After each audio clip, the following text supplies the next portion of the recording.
എല്ലാവർക്കും നമ്മുടെ പുതിയ വീഡിയോയിലേക്ക് സ്വാഗതം. ഇപ്പോൾ ഈ വീഡിയോയിൽ പറയുന്നത് നമ്മുടെ മുളക് പച്ചക്കറി തൈകളൊക്കെ നമ്മൾ നട്ട് കഴിയുമ്പോൾ നിറച്ച് പൂക്കൾ വന്നിട്ട് അത് നിൽക്കുന്നില്ല, കൊഴിഞ്ഞു പോകുന്നു. അപ്പോൾ അതിനൊരു പരിഹാര മാർഗ്ഗമാണ് പറയുന്നത്. 3 വളങ്ങൾ നിങ്ങൾക്ക് ഉപയോഗിക്കാം. ആദ്യം നിങ്ങൾ 1 ലിറ്റർ വെള്ളം എടുക്കുക. നമ്മുടെ കൈവശം കടലപ്പിണ്ണാക്കുണ്ടെങ്കിൽ ഏകദേശം ഒരു 50 ഗ്രാം അളവില്ലെങ്കിൽ ഒരു ചെറിയൊരു പിടി ആ വെള്ളത്തിലേക്ക് ഇട്ട് 2 ദിവസം പുളിപ്പിക്കാൻ വയ്ക്കുക. അതിനുശേഷം അതെടുത്ത് നമുക്ക് 2 ലിറ്ററോ 3 ലിറ്ററോ വെള്ളത്തിൽ നന്നായി ഒന്ന് മിക്സ് ചെയ്ത് കുറേശ്ശെ ചെടിയുടെ മുകളിൽ ഒഴിച്ച് കൊടുക്കുകയാണെങ്കിൽ നമുക്ക് അതിൻ്റെ പൂ കൊഴിച്ചിൽ തടയാൻ പറ്റും.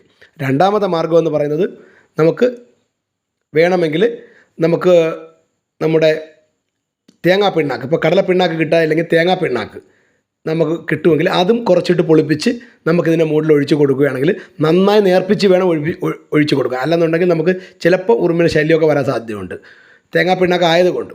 കൂടാതെ തന്നെ ഇതൊന്നും നമ്മുടെ കയ്യിലില്ലെങ്കിൽ നമുക്ക് ഏറ്റവും നല്ലത്, നമുക്ക് ചെറിയൊരു പിടി കടുകെടുത്ത് ഒന്ന് മിക്സിയിൽ പൊടിച്ചതിന് ശേഷം വെള്ളത്തിലിട്ട് 2 ദിവസം പുളിപ്പിക്കാൻ വയ്ക്കുക. പുളിപ്പിക്കാൻ വച്ചതിന് ശേഷം നമ്മൾ 2 ലിറ്ററോ 3 ലിറ്ററോ വെള്ളവുമായി ഒന്ന് മിക്സ് ചെയ്ത് ചെറിയ അളവുകളിൽ ഒഴിച്ച് കൊടുക്കുകയാണെങ്കിൽ നമുക്കിതിൻ്റെ പൂ കൊഴിച്ചിൽ, ചെറിയ രീതിയിൽ കായ് വന്നിട്ട് ഇതിനെ പഴുത്ത് കൊഴിഞ്ഞ് വീണ് പോകും. അതൊക്കെ തടയാൻ നല്ലൊരു മാർഗ്ഗമാണ് ഈ 3 വളവും നിങ്ങൾക്ക് ഉപയോഗിക്കാം.